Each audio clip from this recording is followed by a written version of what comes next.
What does forming a good human being mean to you? A good human being should be compassionate to everybody.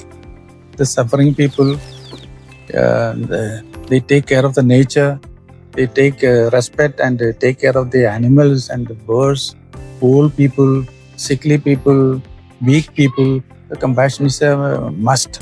Have you witnessed any small miracles or marvels in the life of the children? Suddenly the children comes and says, brother, Ganesh has fallen down from the water tank, 20 feet above. Oh, Can you imagine? 20 feet and the 7 flooring down, stones, a lot of stones there. That fellow has fallen down here. Fallen down. They came, Hare my God, what to do? It is really, is he alive or not? When I came out here, that boy is sitting in front of my room.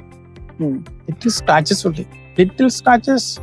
Instead of crushing his body, nothing serious has happened. That is really miracle that I see in my life. What can people, especially families, learn from a place like this home? See, maybe they could learn unity in diversity.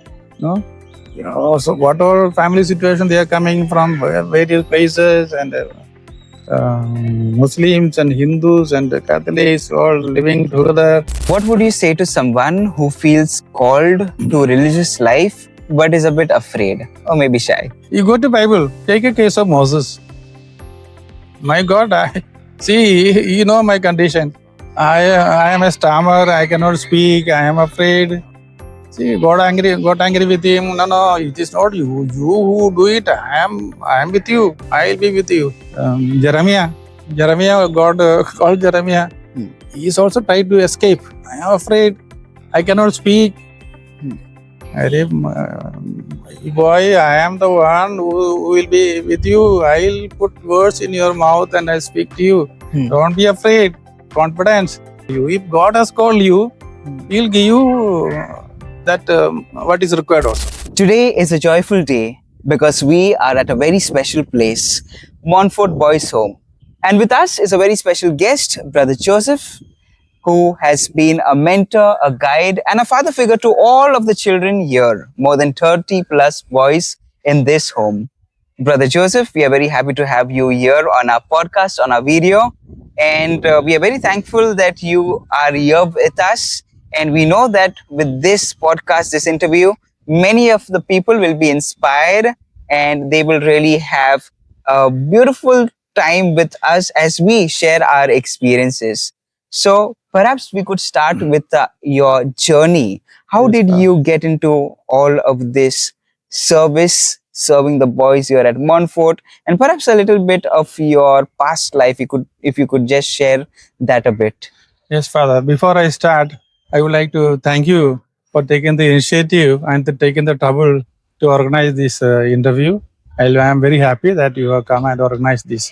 Now get into my life. So I have lived 73 years. This is 73rd year. Wow. I took and finished 25 years of my 52 years of my vowed life.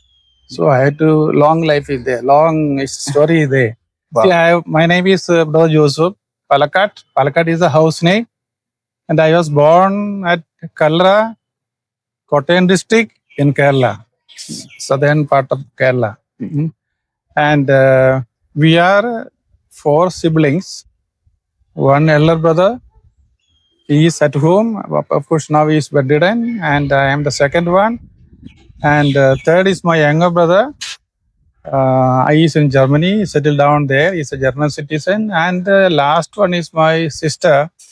She settled down at home, family in the family. And we are from a very devoted, committed, traditional Christian family. Simple, poor at those days. We are simple, poor Catholic family, Catholic people. Farmers, mainly farming. We used to do farming work. See, I lived at home only 13 or 14 years. Oh. So, those years, boys used to be recruited for the Gabriel Montfort Brothers at the age of after passing 7th class. Oh. So when I was studying in 7th class, My father used to tell me, you go, you go, Gabriel Bade, you'll be joining Gabriel Badesh, because one of our neighbor was a brother, Gabriel brother, close neighbor. So you can go and join there. So my mind was prepared for that. So as soon as seventh class was over, as usual, that recruiter came to our Kottayam bishop's house for recruiting. Those days, many boys used to come for interview.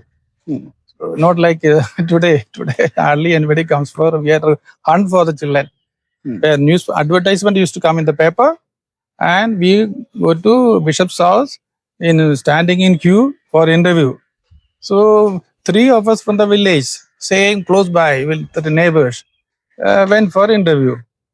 And unfortunately, I was a little timid those days, shy, and I may not have answered much. That brother was asking only maths questions.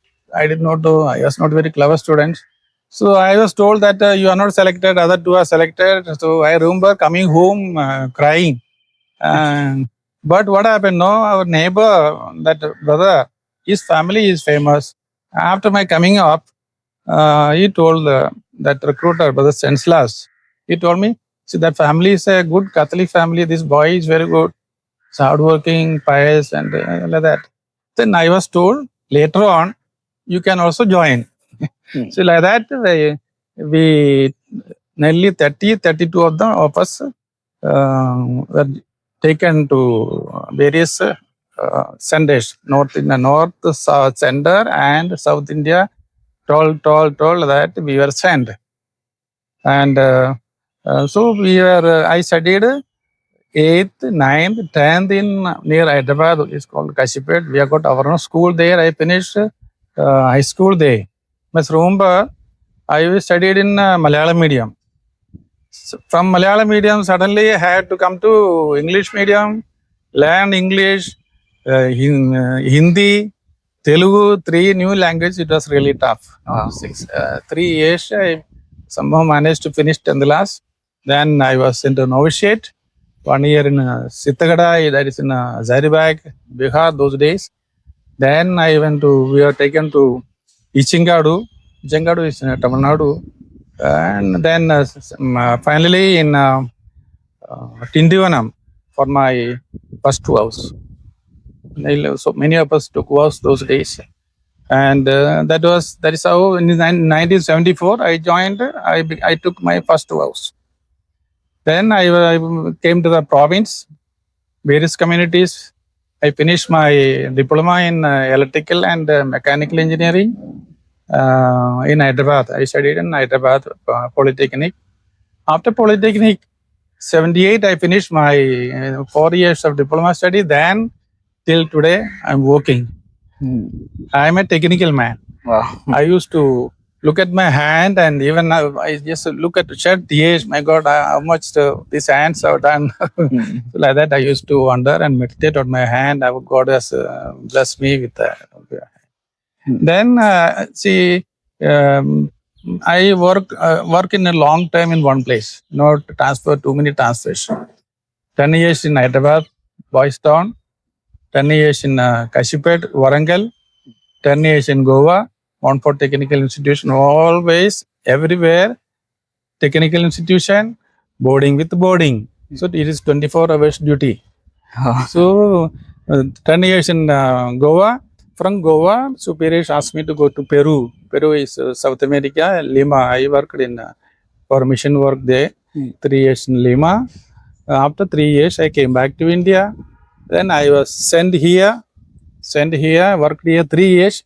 Then my superior general told me, Joseph, can you go to PNG, Papua New Guinea? They need a technical Bangladesh for managing some St. Joseph Technical Institution. I said, brother, I am ready, whether it is in Andhra or Goa or Maharashtra, or for me, everything is same. The congregations work.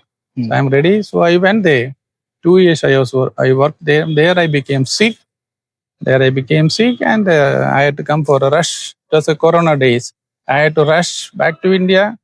I had gone undergone a serious operation. I thought gone. I am finished. I will not come out successfully, but God gave me again one more chance. Wow. So 1 year I took to recover from that. Then I came back again here and completed 3 years here. And one more term is there, three more years. I am asked today transfer list came. I am here continuing as a superior. So that is in short. Yeah. My 70 years. My silver golden jubilee was celebrated in 2003 December at Vijayawada. We were nearly 32 boys came from Kerala as candidates at the age of 13, 14, 15 years, and in 1968. But only 3 of us survived. One died, 2 more are there. 2 more are there. One is in Hyderabad, I am here. Oh, So wow. that is my little story. Life That's story. lovely, brother. 73 years is a very long time, Yeah, actually. Very honestly, it's a very long time. All through technical schools with the boys, not the small children. These are all after passing 10th class. No youth, Yeah. no Yeah. technical ITA. So Hyderabad, Kashmir, Goa, all these bigger boys. Always with it is 24 hours duty. They are there all 24 hours. No night also we have to supervise. No. Yeah, So correct. that was my life. Lovely. Actually, that's a lot of dedication, lot of work, and I'm pretty sure it is amazing. And you build up the boys then, and even it's going on now. Yeah. You see, growing up, did you ever imagine to have this life that you're going through right now? No, see, I never expected to be a brother or father or a religious life. Those days, going for missionary work, missionaries. We are going for missionary. That means we need to preach the gospel and word of God in North India. Nobody knows about Christ, church, and so on. So we are all going for mission. That was the idea we given to us. I never expected. My father used to tell me tell us the family used to share. See, we were 3 boys, father and mother, 3 plus 2 5, plus 3 boys wives. 6 plus 2 8 people go for work. And how much money they get? No. Yeah. 8 people going for harvesting. How much paddy they get? That was the thought of those days. But everything is gone. Only brother is only elder brother is still remaining there at home to take care of the family. And I am here. Younger brother is in Germany and all. Life is I never expected to. And it is suppose now I happen to join Montfort Brothers, so I remained. I became part of it. It became my second family. So I remained here. Suppose I had joined priestly congregation, I would have been a priest today. Yeah. It's God's will that I am here now. Yeah. Life is full of surprises. Yeah. When did you first feel called to religious life? See, Father, when I left in 1968 from home, I never expected to come back. No, I never expected to come back. I said, I will not, whatever happens, I will never come back. I will remain in the. Then the first moment I felt really called religious life is that when I joined this novitiate and the first vows, that is the moment God has called me and I have said yes to that. After that, I never looked back. My life, I can sincerely, honestly say, no. And whatever happens, I said I will never go back. This is my life. I committed to the congregation and the work of the society. Correct. Nice. That first moment I left home. I left behind everything. Was there a moment in your life when you clearly said yes to God? I remember 3 occasions, 3 moments. No, maybe first time, maybe yes, and that finally one more time. That way. First one is when I said pronounce my first vows with great enthusiasm. I said to God, yes to God. Secondly, after I finished my college studies, I am diploma in electrical and mechanical. My elder brother was in Kuwait, and my younger brother was in Germany. And there's some good opportunities. So when I went home for holidays, they people they didn't want me to continue. They didn't want me to continue. They said, "You come off now. Brother will take you to Kuwait, or younger brother will help you to go to Germany." I got angry. I got only one father. I cannot betray my society, and so I had to say no. Never ask me anymore for this. So that is a second firmer yes to my call occasion. Thirdly, third occasion, when I finished, I think I might have been 40s, in my late 40s. I went home. I don't know what use of there is a paternity, paternal property, no? Yeah. There is something for me also is there.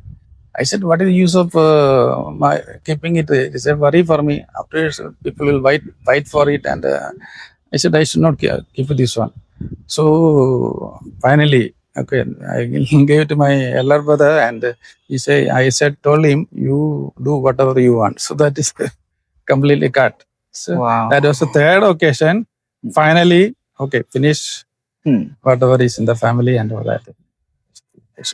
That's lovely. So in the end, it was a final affirmation that nothing material can I don't even have be anything with me. I don't have anything with me. Yeah. That's lovely, brother. That's really wonderful to hear, and it's quite inspiring. First one is my first house.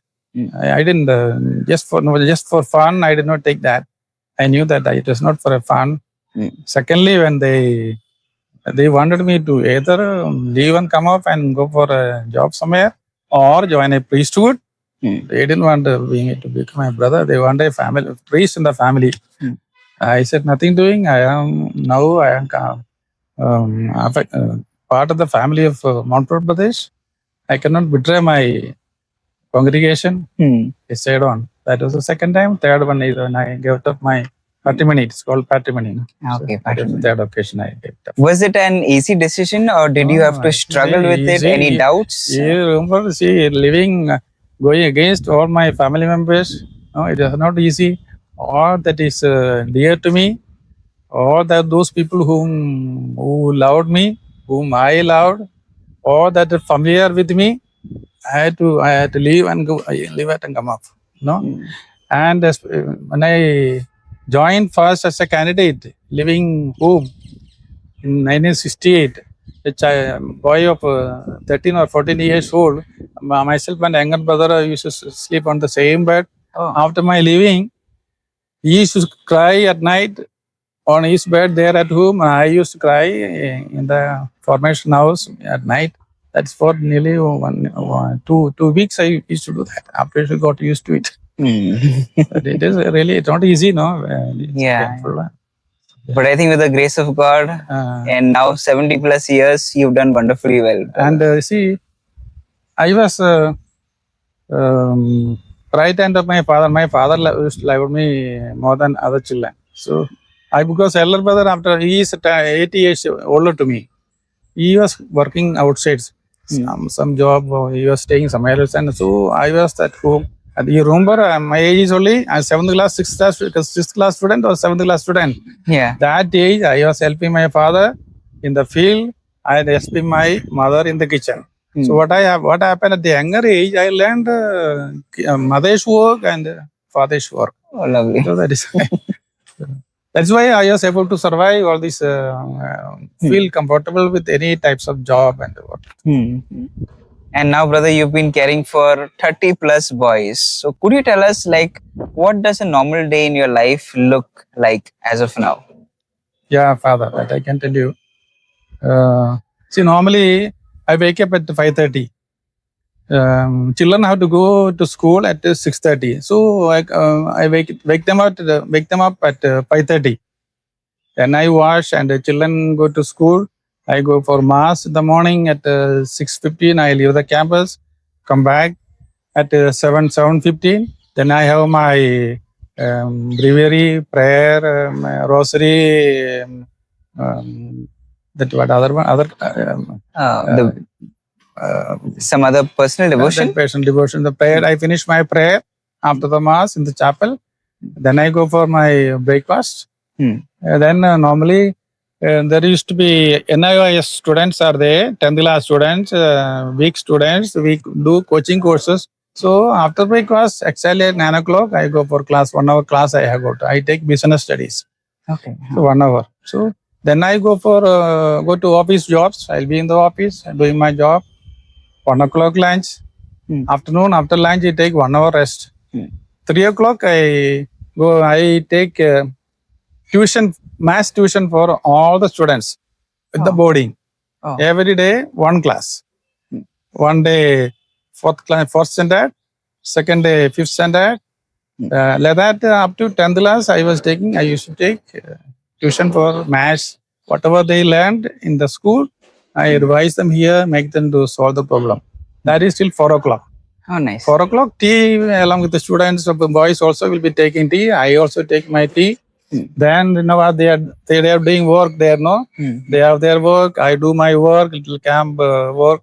Various I will be make around the campus. Every corner of the campus, I walk around, and this work is there. Little exercise after that. Yeah. Walking or some yoga exercise I take. Then I go for bath. Then evening prayer is there. Supper at 8 o'clock. After supper, I give some medicines, first aid medicines for the children, those who have got wounds and those who are sick, headache, fever, cough and cold. I attend their needs, medical needs. Then I come and sit in front of the TV, 1 or 2 serials, news. I see BBC news. Then suppose cricket is there, I watch a little bit of cricket. Then I go to bed by 11 o'clock. That is my normal. Yeah. That's really beautiful. And it feels like a father being with all of these children. Also, with the exercise and all, it feels like, okay, you're the one who's going to manage everything. You have to keep healthy and also spiritually, mentally, even physically. So I think all of these things really help a lot. And I'm very, very careful to careful about what I eat. No, I don't gulp down food or drinks like that. I'm very disciplined, controlled diet. No, that's why I'm able to go about even after 73. Yeah, discipline is very much required in life, and very happy to hear that even at the age of 73 that you're doing very well. That way, God's grace was with me. God helped me. I never picked up any bad habits like smoking and heavy drinking. Like that. I did not pick up any bad habits. You've been living with these children for a very long time. And brother, could you tell, what are the most joyful moments that you have while living with the children here? Most of them come here at the age of 5, 6, 7. Some of them upper KG, first standard, second standard, and they'll be here for some of them 8, 11, 10 years, 11 years. They are here to finish their 10th class. Imagine a boy joining KG, upper KG. He's here 11 years. Last year one boy finished and after finished and went after 11 years. Oh. So it is a wonderful to see them growing from the childhood to 10th class. Now age 16, they have completed the joy to see them growing up. Then their daily laughter and joys they have the fun, little fun they have in the boarding, in the campus. And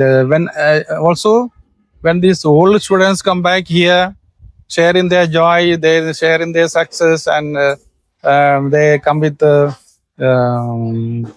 informing me they have got a job, they have finished their college studies. These are the joyous moment I think I have. Lovely. That's beautiful, actually. Feeling their joys, happiness, and the feeling that they are happy, that make me happy and contented. That's beautiful, brother. Yeah. Besides the joyful moments, I'm pretty sure that you may have some challenging moments, in your daily life. Maybe could you touch upon some of the challenging moments of your ministry and how you overcome these moments? See, there are difficult moments. These are all boys coming from very poor family background and surroundings are very bad. They were all living in one room. Father, mother, grown-up people, grandfather, all living one room. Very difficult situation they have come. Some of them do not have parents. Some of them are only aunties or uncles. Some of them are taken care by grandparents, no parents. So these are some of them are very tough fellows, stubborn fellows, difficult to make them understand something. Very low learners. We tell them some 10 times, they will not understand things. They will not learn. To bring up all these children to a certain level, it is not very easy. Those are the pace and those are the problems. Some of them, in spite of telling, reminding them number of times, they'll be fighting each other. Even though there is a rule, we are not supposed to fight, we are not supposed to abuse. When they two of them coming, that fellow hit me, this fellow hit me. So the that cases are there. Very difficult to convince them, change them. These are the difficult moments. 32 of them are now coming from various families. Definitely there will be fight and things like that. So we are very cautious, very careful how to handle them. If we punish them, problem. If we don't punish them, problem. Yeah. I am afraid to punish them because sometimes they can run away. I am afraid of that. No? The campus is open. So one fellow run away, there's a problem that will be there. So these are the little things, little problems that I face. But I have Nelson and Brenal. So some of the responsibilities I tell them. Brenal like mother, she will handle us.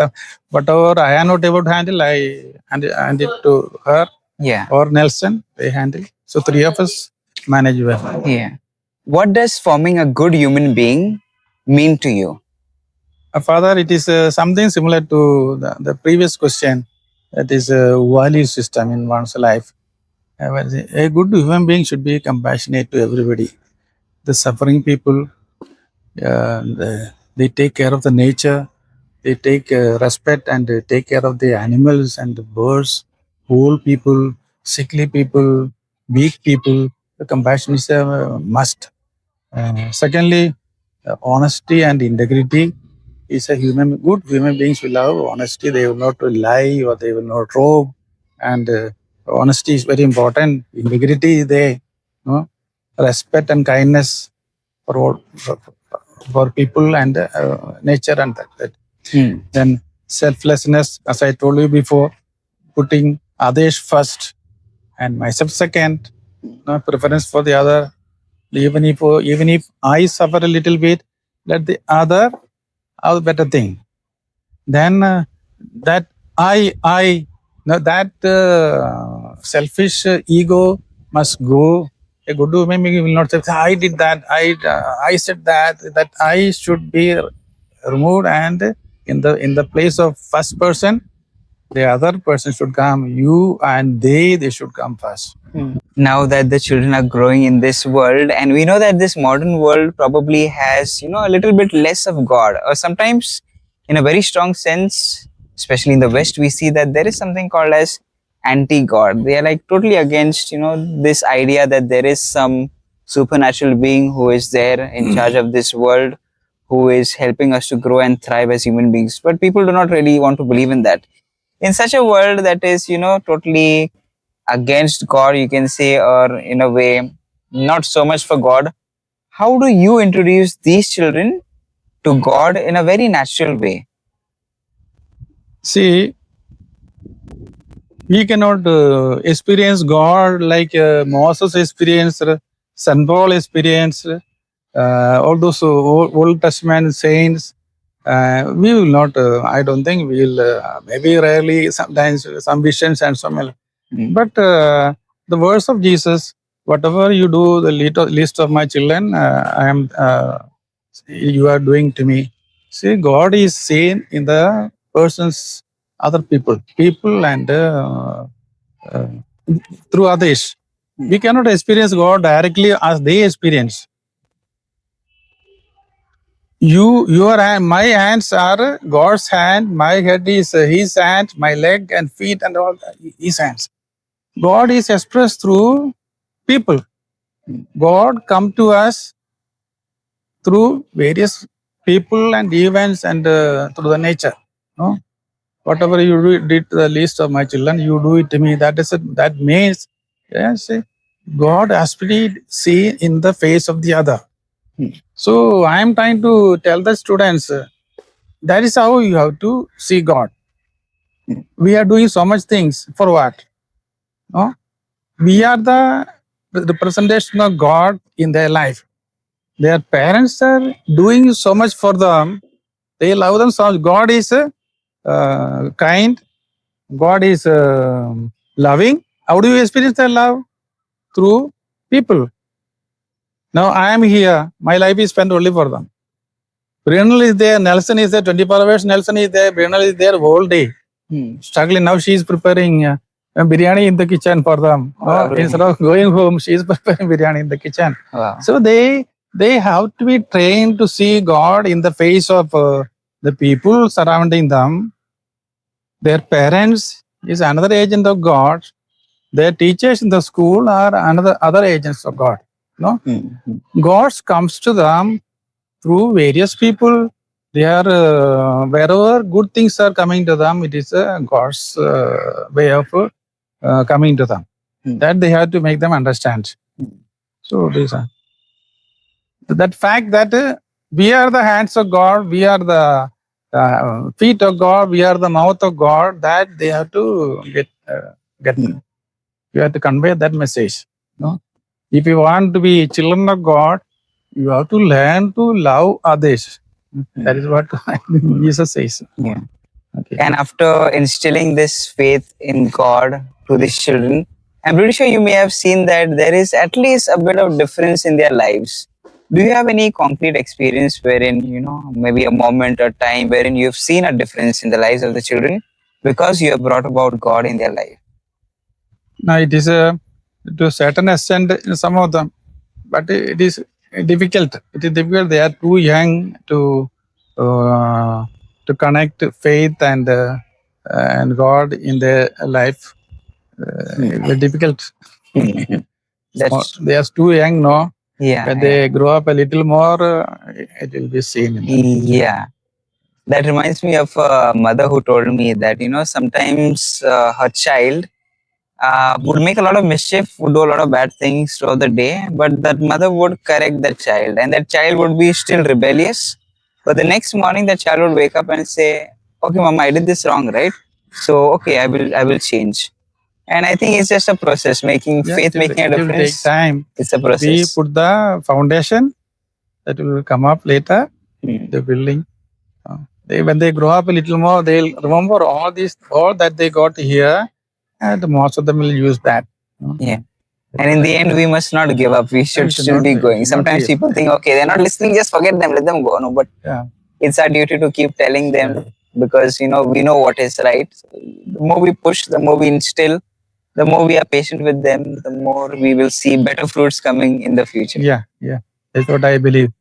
Have you witnessed any small miracles or marvels in the life of the children? Not in the children, the campus. The campus, I see so miracles. For example, suddenly the children comes and says, "Brother, Ganesh has fallen down from the water tank, 20 feet above." Oh, can you imagine? 20 feet and the cement flooring down, stones, a lot of stones there. That fellow has fallen down here. They came and, "Arey, my God, what to do? Is he alive or not?" When I came out here, that boy is sitting in front of my room. It is scratches only. Little scratches. Instead of crushing his body, nothing serious has happened. That is really miracle that I see in my life. Yeah. Then you see in the campus I am telling, not among the boys. 3 coconut trees and 1 palm tree, various time fell in the campus. Narrowly missing the buildings. Narrowly missing the boys.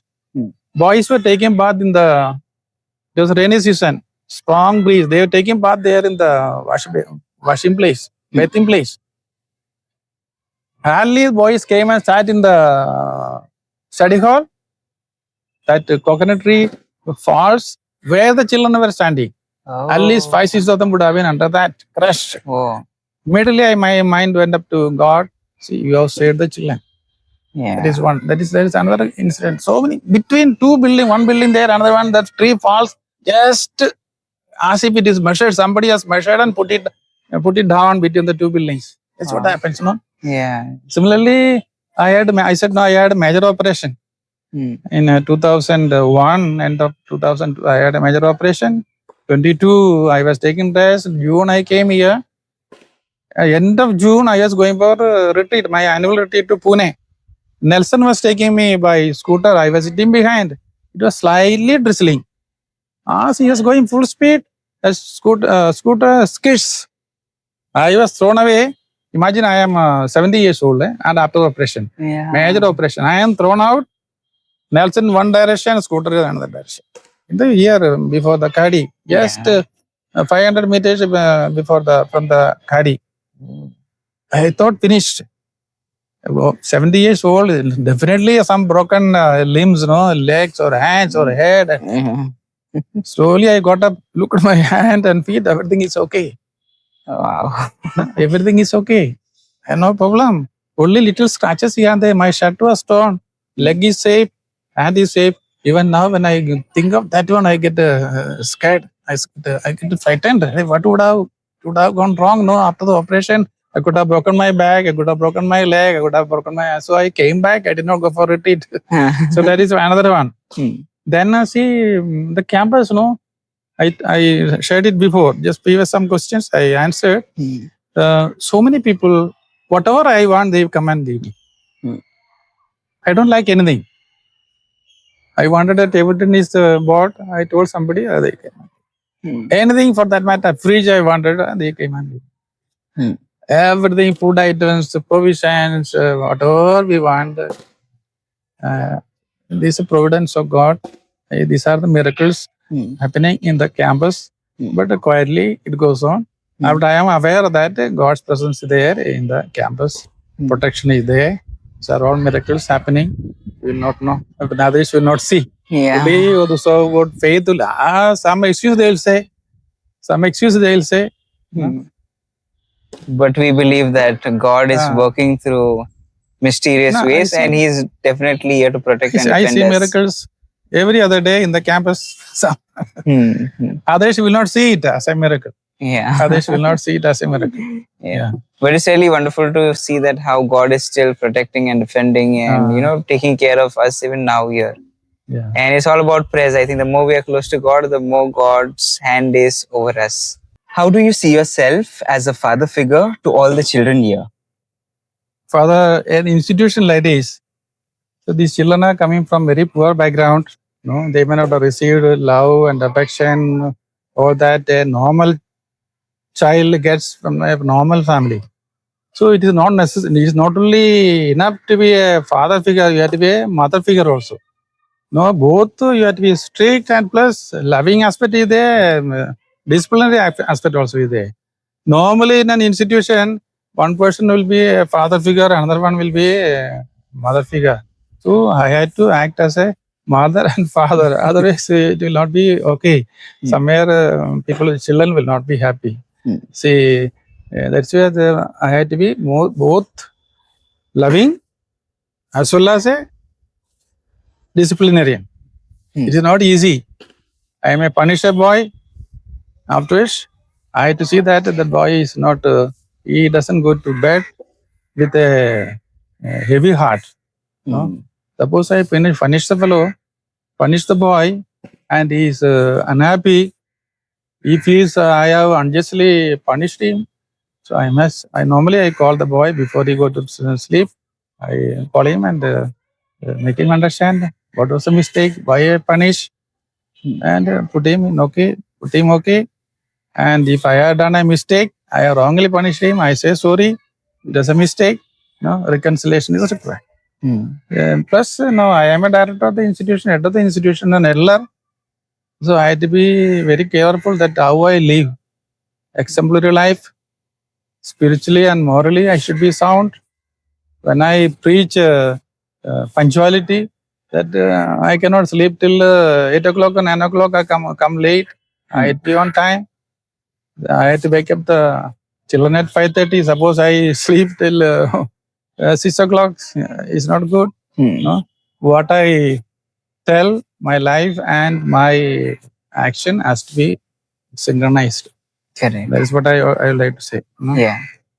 Impartial. I should be impartial. There are so many children. I should not show that flow is a good flow, so I should go show more love there. I should be impartial and compassionate to everybody.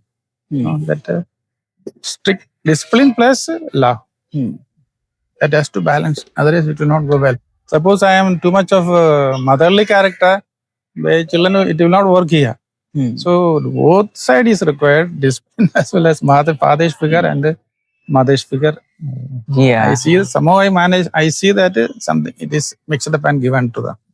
Love and seriousness, a little bit of seriousness, little bit of affection. All that is combined and Yeah. How do the boys usually relate to you? Father, it is easy for the small children to they feel more comfortable, more free to come and talk and jokes and all that they come and. But as they grow up, bigger ones they find it a little bit of difficult to come. They have got fear for the same. They have got respect also for me. They know I am doing my best to help, give them whatever they need. That's what a relationship is good.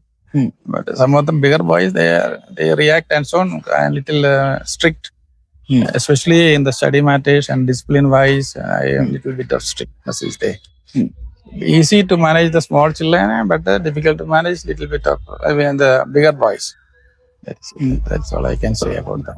Has there been any moment wherein you have felt tired, exhausted, or just overwhelmed with your ministry work? So I have 2 points mainly. One is a negative aspect, another one is positive. Last year only, there was a runaway case. 2 boys together planned and ran away from the hostel in the evening. Oh my God, it is a really, all of us, the staff here, myself also worried, what happened? It becomes a police case and that is one occasion. Finally, midnight, we went to police station to give complaint. We were writing, FIR was being written. Then 12 o'clock, 3 of us, myself, Brother Lourdes also was there, Brenal also was there. Call comes from one of the boys' house in Bhiwandi. They reach there. Oh. Two of them. They reach Bhiwandi. Call comes, the boy has reached there. We release. So that is one. After 2 months, okay, we excused him. Police SI told me, that officer told me, brother, trash them, give them plenty of work, don't be afraid, excuse this time. So we excused, we discussed with the staff here and gave them one more chance. After a month again, they, God's grace, we caught them, Brenal caught them at Puttan. They are walking, she was going that side and they threw her coming this side to go catch a bus or something. So we catch them. That is one case. Then there are, I said, no, there will be troubleshooters, difficult to control, any number of time telling them they will not improve, number of failing cases in the school, problem in the school, not many, just few here and there enough to give trouble. So those are the negative side. So I had to be very careful in handling of those tougher fellows. We cannot be too strict. I am afraid of they may run away. Secondly, positive things is that number of people come and say, when they come and visit, brother, how nicely you are doing. How do you manage? You are doing wonderful things. That is a positive thing. I feel happy and okay, somebody is appreciating what I am doing. Yeah. And secondly, many people come with a lot of things, A lot of things they come with things and material things and whatever I want, they come. So that also is encouraging to go ahead this mission. Also, perhaps there would be something beautiful that may have happened. Has there been any story or any child that has, deeply touched you? A moment wherein they have probably appreciated you, or maybe you've seen something wonderful happen, perhaps by surprise, and that has really touched your heart very deeply. Could you share upon these moments? I tell only just two children's case, it's a sad cases only, not happy cases are many are there, joyful cases many are there, success and all that is there. But I would like to bring two children's life I would like to bring. One is he's still here. He's in fourth standard. He's going to fifth standard.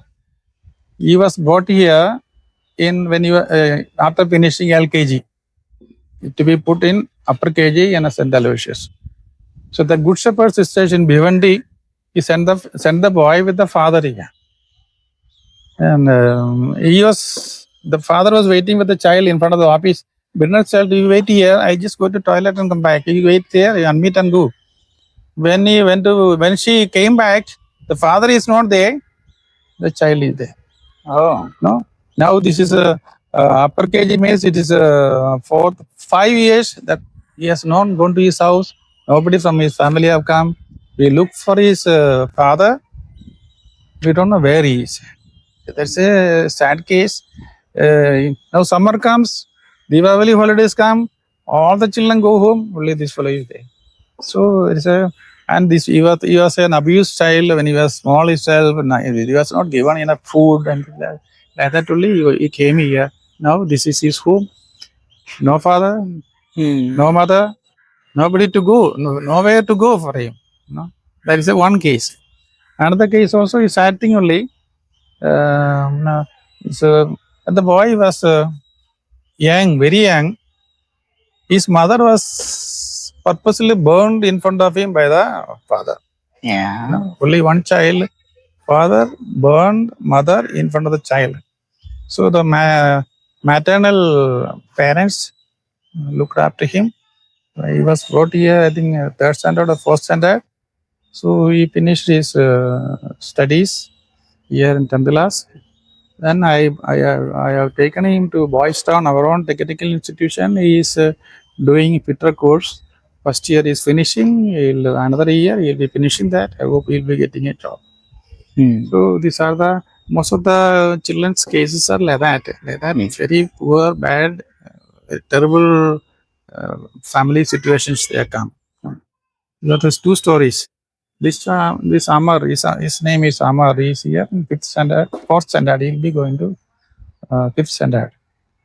If I am here or I want him also to go to Boys Town, we have got a boarding there for grown-up children. Put him in a technical course, and he will do well. And I think sometimes this is the reality in which the world is probably also moving to, and these are the hard realities of life. Not everybody wants to talk about it. It's uncomfortable, but many it is of real. Such cases are there, especially in Bombay city. Bombay city, In social media, on TVs, we have just been shown, the beautiful things of life. But people forget that even these children deserve love. They deserve something better. They deserve something good. And there are hard realities which, we as people of God need to fight against and bring about justice and peace. Yeah. If we show them love, I'm sure that the kingdom of God will also grow and thrive. Yeah. What are the different kinds of values, brother, that you try to instill in the lives of these little children? Values that godly characteristic you must give to see that children pick up those godly characters. Compassion is one of them. No, love, kindness, respect for human life. Not only human life, other lives also. Nature, animals, birds. They have to take care. Respect for elders. No, not to be selfish. Give priority to the others' needs than my own needs. No, selflessness. These are some of the important characteristics. No? Sharing, that is a habit of sharing. Simplicity in life, humility. All these are godly characters.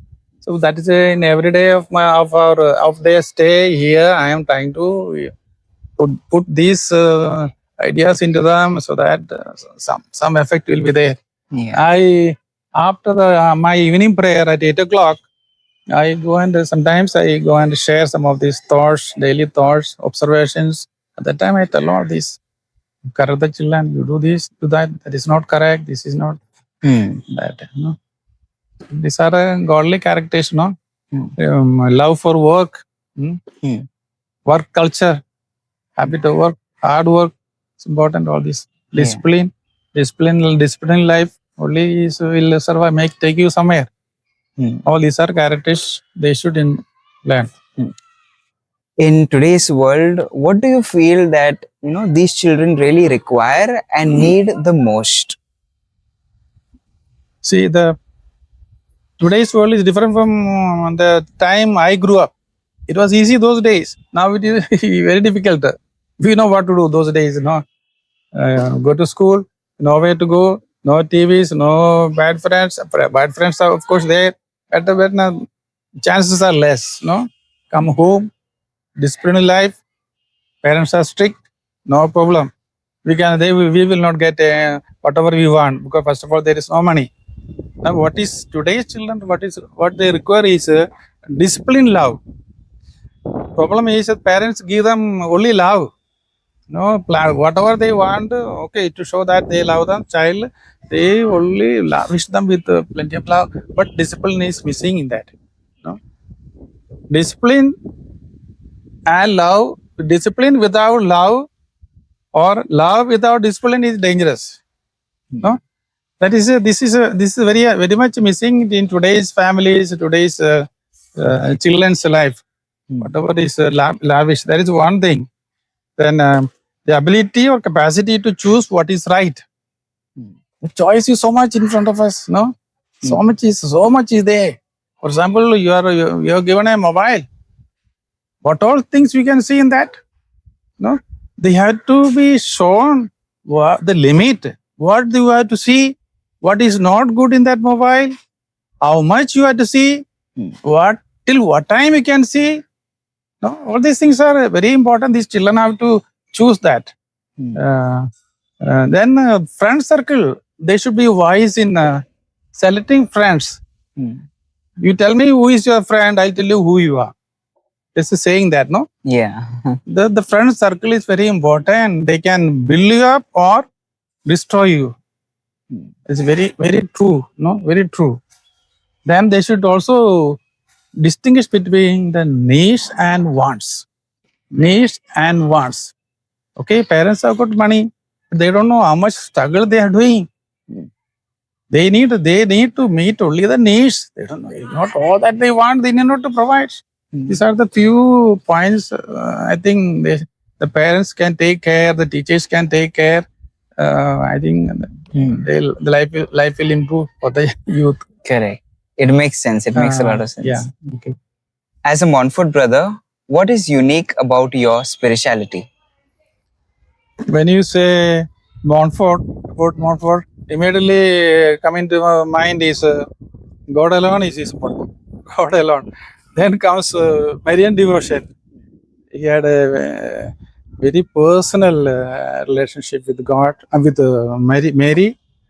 And also the third thought coming is, I remember what is coming to my mind is he takes a leper and goes to one of the communities of his time in the middle of the night and go and knocks, open the door to Jesus Christ. Special love for the sick, poor, abandoned. So that is one. First one is God alone spirituality. If I have God in my life, I have everything. That is the most important thing in one's life.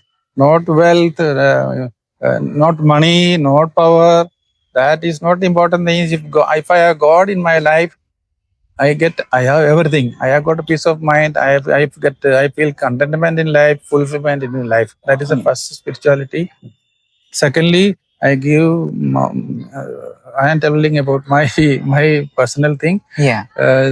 Devotion to Mary and through devotion, rosary, Marian devotion is the most important. In my life, I spend a lot of time in rosary. That personal relationship with Mary. That is second one. And the third one is love for the special love for the poor and the abandoned and sick, and so that is the reason this institution is here. Then life of simplicity, humility, These are the main characteristic of Montfort. Because various other things are that important things are here. God alone, marine devotion, and love for the poor and the sick. Yeah. Even I've heard about, God alone coming from Saint Montfort. Perhaps could you elaborate on what does God alone mean to you personally? As I said before, God alone means you have God in everything. In God, you don't like many other things which other people run after.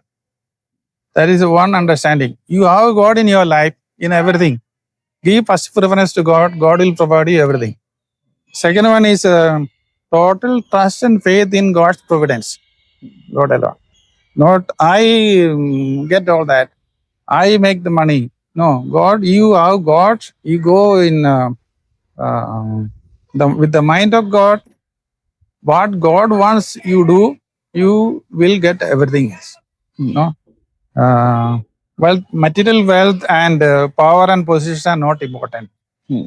Then, secondly, we feel inside peace, joy, contentment, happiness, which no other things can provide. Correct. Yeah. God alone. But God give God priority, first priority in one's life. Yes, sir. My understanding is that God. What would you say to young people who are searching and seeking for purpose in life? I think I have to take from the points from the paper here. Yeah. What I want to say is that first thing is decide. They should decide their life purpose and goal in life as early as possible, and they have to work towards that. Secondly, they should find out what they are good at, what is their talent in life, what is their talent God has given. They have to discover and try to develop on that, improve upon that. For example, when I was young, I wanted to learn music, but I was timid and shy, and there are other better musicians, so I did not pick up that one. I am a good singer. Even now I teach songs, but even now I regret that I did not learn music. That is I regret. So boys, children have to discover their talents within them, God-given talents. The earliest when they are children, the school itself they should learn what is that talent and develop into that. Then they should invest in a good relationship. Relationship is when you grow older, especially in youth, and it is very important. If you have developed a good relationship, you will grow. It will help you to grow. You develop your personality. All that it is good for you. But you are gone for a bad relationship. Finish. Your life is destroyed. Then see positive attitude. Those who are that is attitude of gratitude. God will give more to those who are grateful. Grateful. No?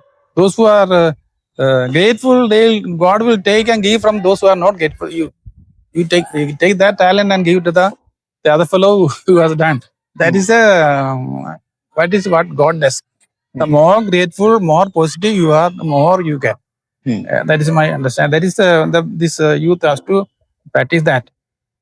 Then find out your strength, as I said, and develop your talent.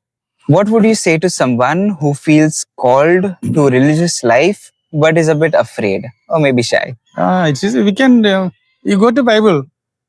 Take a case of Moses.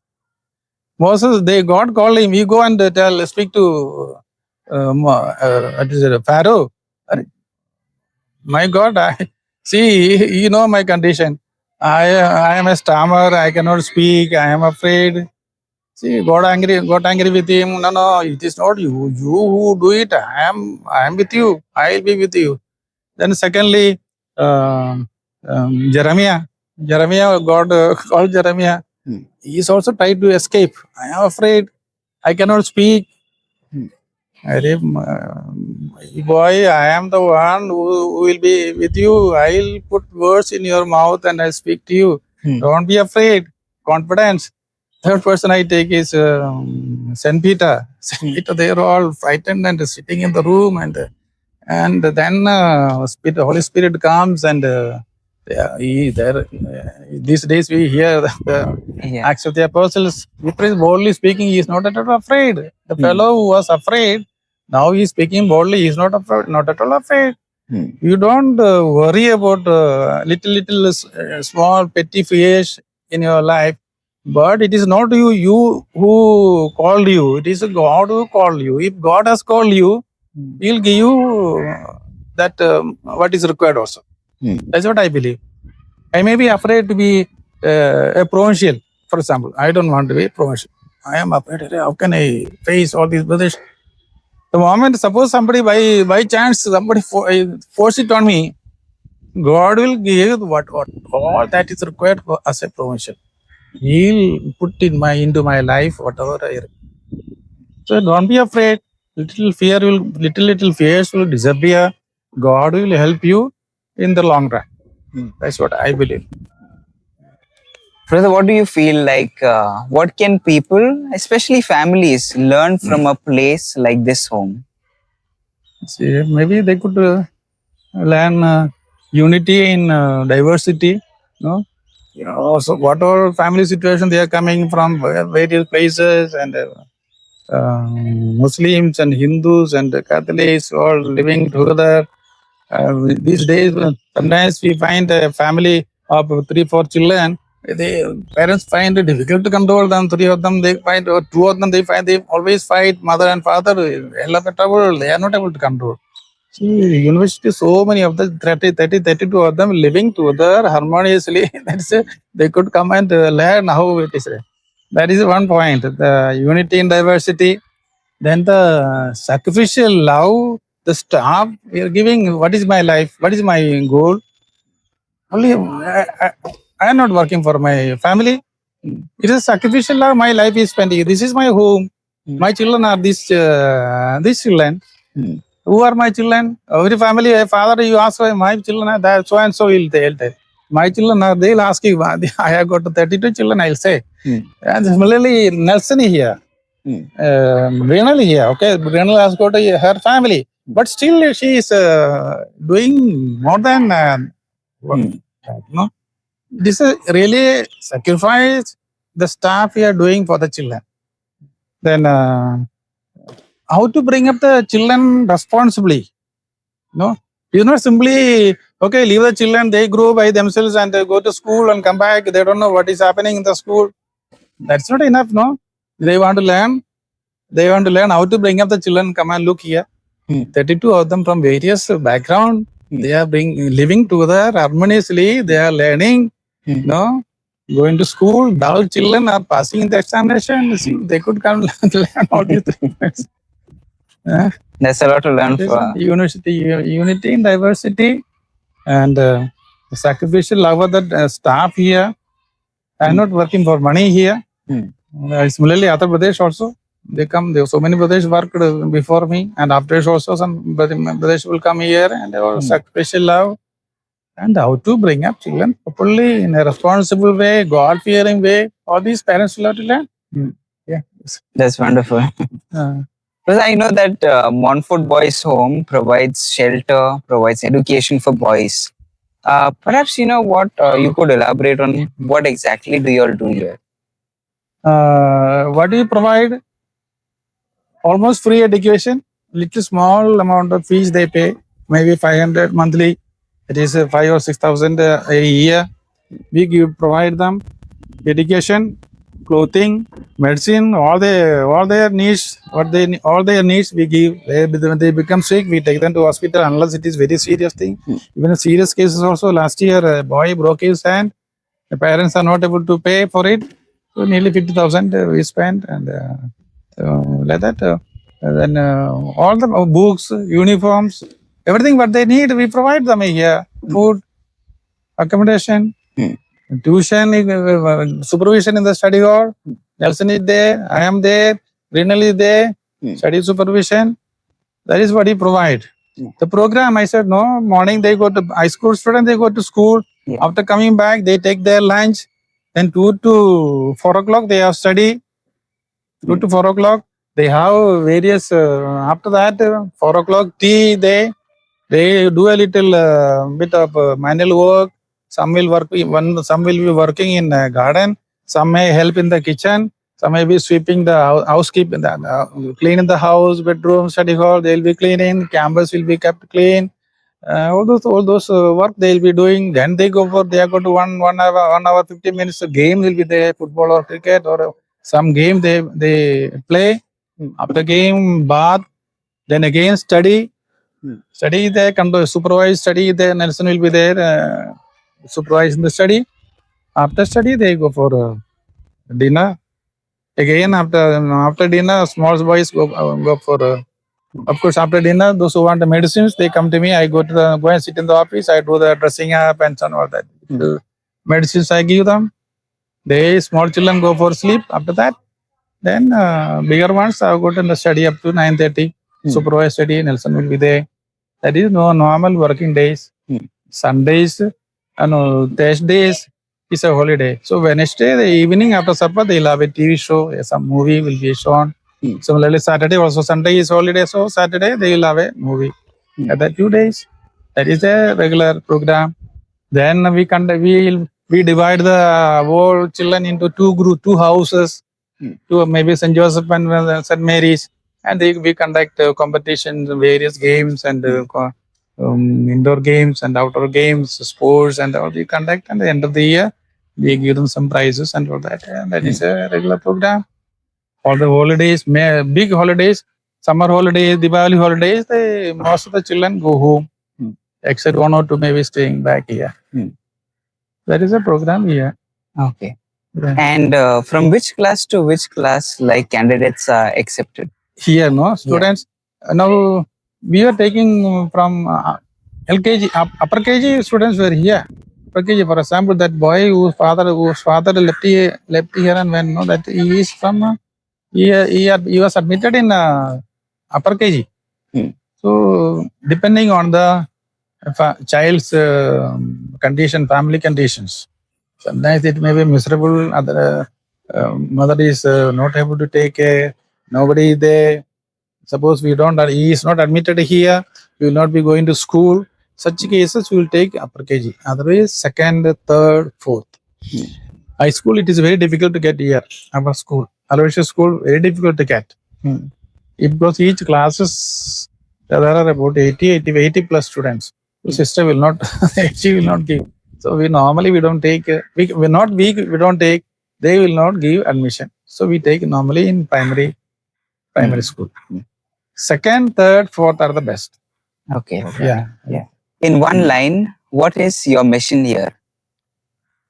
In short, our main mission is to provide a safe home with all basic facilities, basic education, and value-based orientation in life.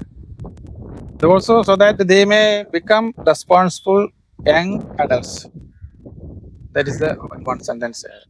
What keeps you going every single day? The feeling that I am not alone. God is there with me every day, every moment of life. I told you some examples. Even when I look back years back, I see the presence of God, hand of God everywhere, protecting me, taking me to Peru, taking me to PNG and various institutions, number of youth trained. I see always God's hand in me, His presence in me. Is my policy is I do my best, and I know that God is providing me the best. That gives me one point is that feeling that God is with me always. Then I don't regret in my life. I have no regret. I know that I have done my best. Nothing. I could not have done anything better than what I have done.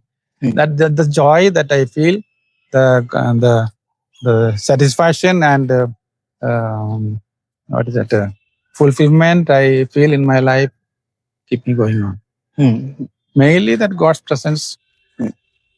When there is some regret only, then we feel like, something is missing. So I'm not happy. We are caught up somewhere. That regret is, I never came to my life. Regretting on something. I think I have chosen the right way of life, right training I have done, right job I have selected. All that is so I am feeling happy and contented. Yeah. This is the message that I gave during my Golden Jubilee also. Oh, wow. I don't regret don't regret anything for anything in my life. Yeah. Brother, you've seen a very long, many years you've seen, 70 plus year is actually out. It's thrilling. It's a big adventure that you've had. And I'm pretty sure you have experienced a lot of things. And because of your experience, you've helped so many people grow and become what they are today. And honestly, you've been a blessing to each one of us in Gorai and also all of these boys that come from different towns and places. Could you say a short prayer to all of the families and the people who will also be watching this video? Okay, Father.